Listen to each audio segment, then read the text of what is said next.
Hello, wonderful people of the internet. My name is Matthew. Welcome to Matthew Talks About American Literature and More. Today, I'm going to be doing a very large book haul, giving you the information on all the books that I've recently purchased, why I think I will enjoy them. To give you a short synopsis, all these books I think have been carefully curated, so even though I haven't read them yet, and there is a possibility that I won't like them, I feel that all of these books have a reputation that precedes them, have plenty of literary merit independently, and are well worth your time, even if I don't like them. But I want to be clear, in all likelihood, all these books I will enjoy to some degree, and I know there's going to be a new favorite somewhere in this stack, and hopefully, for any of you listening, there will be a new favorite for you as well. So, with all that said, let's dive in. Number one is from the author of Flowers for Algernon, one of my favorite books of this year, and that is The Mind of Billy Milligan by Daniel Keyes. This is a non-fiction novel based on the real-life story of Billy Milligan, who was a man with multiple personality disorders, who committed this crime of the kidnap and rape of a couple of women, but was convicted because of his ailment. And this is a detailing of his life, his condition, and how it brought him to this stage in his life. I think this book will be excellent. It, along with Flowers for Algernon, is considered this author's two great works. And I'm sure that this author, given how he handled the character in his other book, will treat this topic with honesty, sincerity, and sensitivity. So, The Minds of Billy Milligan by Daniel Keyes. The second and the third are both from the same author, and they are a poetry collection by Rumi called Water, translated by Hela Visa Ghaffori, published by NYRB, and the poetry collection Gold by the same author and same publisher and translator.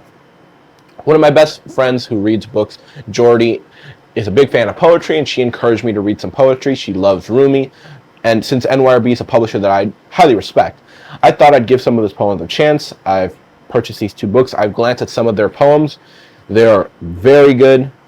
This is one where I'm probably not going to keep these two books because I'm going to see if I can get a big collection of all of Rumi's poems that have been translated by this individual, if I like them. But if these poems are well worth your time, I will definitely make, maybe not a full video, but like a short that says that these poems are worth your time, and they're definitely going to be worth reading. From what I've read so far, I think that they are. So, Water and Gold by Rumi, NYRB, translated by Hela Z. Ghaffori. Those are my second and third books. The fourth book that I'm going to be reading is also a poem, but it's an epic, and that is Metamorphosis by Ovid. This book is one of the, I would say, the 6 major canonical epics, and I like to say it's probably the ultimate anthology in world history. It contains 250 mythological tales linked together, and this book has been incredibly influential, inspiring Shakespeare, Chaucer, Picasso, and a lot of these stories are well known today, like the story of Icarus. I've read the first few pages. The translation seems excellent, and it seems like one of those books that is not hard to read. So, Ovid, Metamorphosis. That's my fourth book. The fifth novel was recommended by a friend of mine, Georgie, who's Russian, who kind of gave me the 3 most major Russian authors that I should read: Pushkin, Lermontov, and Yesenin. I'm probably butchering that pronunciation. But I've heard of Lermontov, so I thought it's about time that I give him a chance, and I purchased his only complete novel, A Hero of Our Time. I've read the first few pages. The translation, which is new, seems excellent. It flows with beautiful prose. And it's also a short novel. It's only about 170 pages. From what I've read of the blurb, it basically follows a man named Pokroyan, who's a stereotypical, handsome, superfluous man who fills his days with revelry, and how he's almost seduced by love. So, that sounds excellent. I'll probably read this one pretty soon. It's short and seems like a writing style that I can just fly through but love at the same time. So, A Hero of Our Time by Mikhail Lermontov. The sixth novel is a novel that I actually started to become reading. It's a collection of 2 novels, and that is Miss Lonelyhearts and The Day of Locust by Nathanael West. One of the critics that I very much respect, Harold Bloom, spoke incredibly highly of this author, especially Miss Lonelyhearts. I started reading that novel. I'm almost done. It's excellent. It's a little bit weird. It basically follows Miss Lonelyhearts, who's an unnamed man who works at a newspaper and basically grows to empathize with a lot of the people who are sending him letters for advice with really tragic stories. It's very well written, very engaging. I enjoyed what I've read so far. The Day of Locust is a longer novel that is basically, from what I've heard, The Great Gatsby in Hollywood. On Goodreads, a lot of people that I very much respect speak highly of it, so I'll probably read that one soon. It's also really short. This collection of 2 novels is less than 200 pages, so I'll definitely be doing a review of Miss Lonelyhearts soon, and The Day of Locust probably soon after. So, Nathanael West, The Day of Locust and Miss Lonelyhearts. The 7th book is a book that really very much intrigued me, and that is The Street by Ann Petry. It basically follows Ludi Johnson, a newly single mother, try to pursue the American dream in Harlem. It's interesting because a couple of people that I respect on Goodreads speak very highly of it. It has like a 4.27.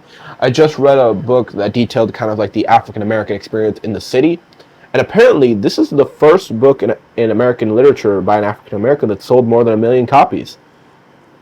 I've read the first few pages. It seems very well written, very gripping, and it details with the motif of the American dream, which sounds incredibly interesting.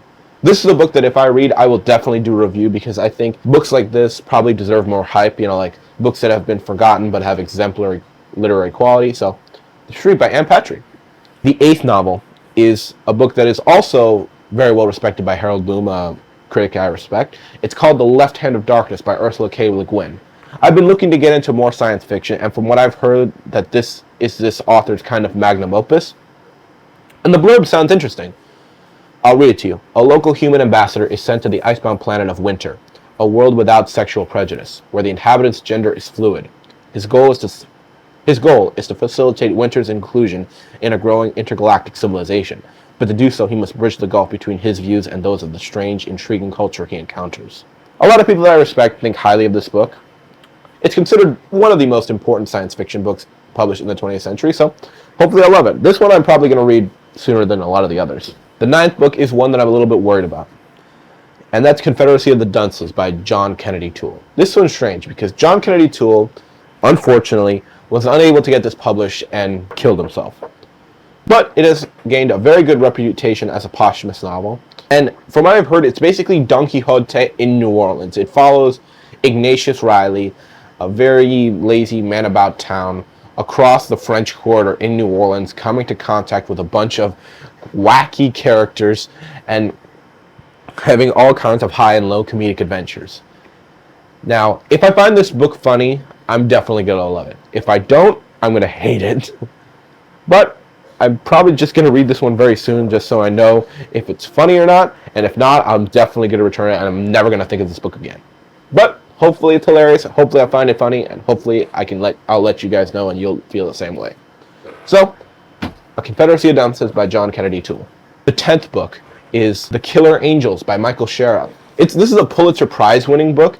From what I've read, this is the best novel about the American Civil War. It was adapted into a movie that I absolutely love, that I watched a few years ago, called Gettysburg, which is considered the great Gettysburg movie. This book is highly lauded by people like James McPherson, Ken Burns.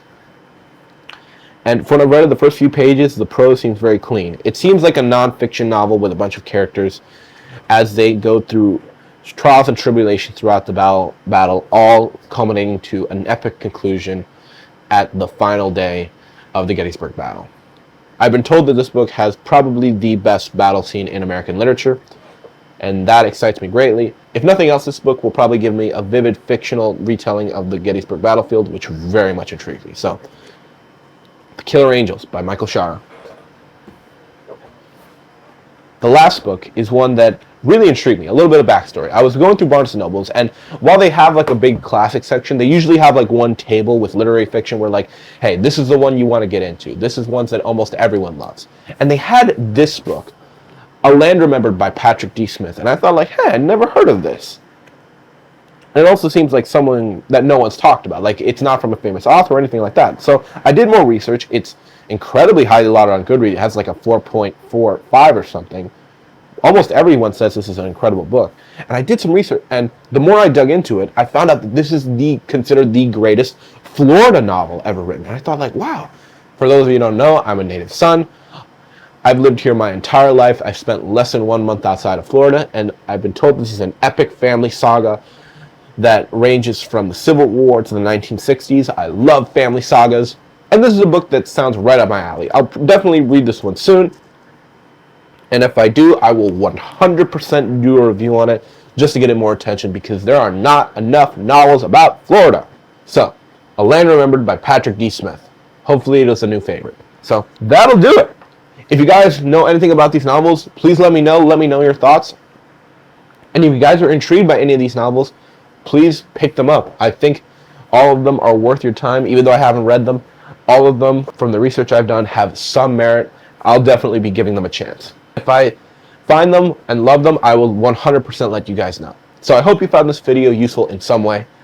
Hope you're all having a lovely day. Hope this video finds you well, and happy reading.